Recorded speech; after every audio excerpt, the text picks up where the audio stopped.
This is Seawolves. Storm or not.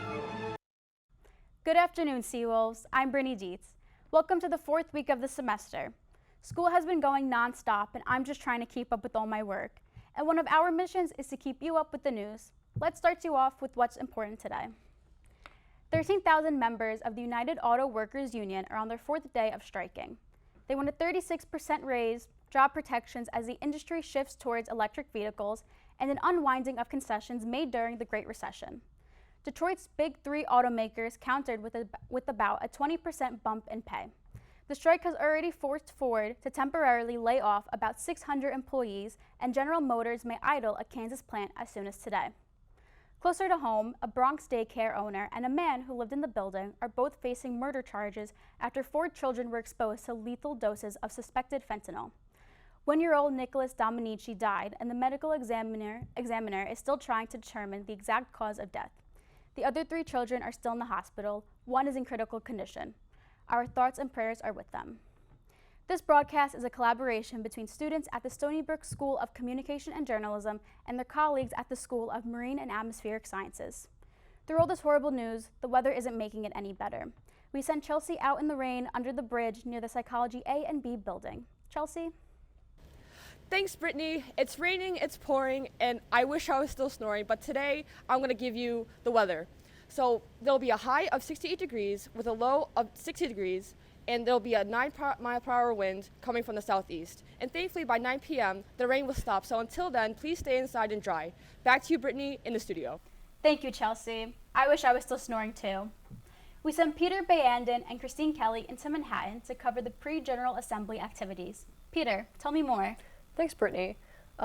We took the train to Manhattan yesterday to Columbus Circle. We marched south with the crowd, and it kept getting larger. There were 75,000 people out there, but to me it felt like an endless train. The general theme of the demonstration was that the United Nations should come out against the usage of fossil fuels, but the attendees had a pointed focus on what they wanted President Biden to do. Biden said at one point that I've kind of declared a climate emergency by what I've done, he said. So why doesn't he actually declare one officially? Society has had solutions for climate change for years now. We have the ability to build capacity, renewable capacity, but we keep using fossil fuels. And in an exciting turn of events, Congresswoman AOC was also there.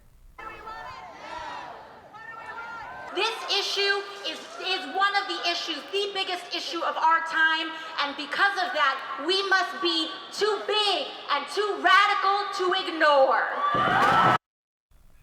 So, what's next, Peter? Well, this morning, after this wonderful protest, people came out to have a civil disobedience in the financial district to try to progress this sort of issue. Hopefully something comes out of it. Yeah, definitely. And now we go to John Tate for the weather for the rest of the week. Thanks, Brittany. Behind me is a wet and gloomy view of Port Jefferson, courtesy of EarthCam. Today, it is rainy with a high of 68 and a low of 60. This is thanks to a cold front that will push through our area and leave us with beautiful weather for the rest of the week. On Tuesday, we have sunny conditions with a high of 75 and a low of 56. Wednesday, that weather continues with a high of 74 and a low of 57. Thursday, another beautiful day with a high of 74 and a low of 60. Friday, to round off our week, we'll have a high of 75 and a low of 60 with more sunny conditions. For the weekend, we do run into a chance of showers both Saturday and Sunday. Saturday, we'll have a high of 72 with a low of 60, and Sunday, a high of 74 with a low of 62. I don't know about you, Brittany, but I'm going to enjoy this beautiful weather by riding my bike all throughout campus this week. Thanks, John. I'm glad the weather seems to lighten up for the rest of the week, but I plan on going home at the end of the week, so I guess I will just have to stay inside to avoid the rain. Make sure to stay dry today and have a great rest of your week, Seawolves. That's all we have for today's Storm or Not. Tune in again next week for more updates on the weather around Stony Brook. I'm Brittany Dietz. This is Seawolves. Storm or not.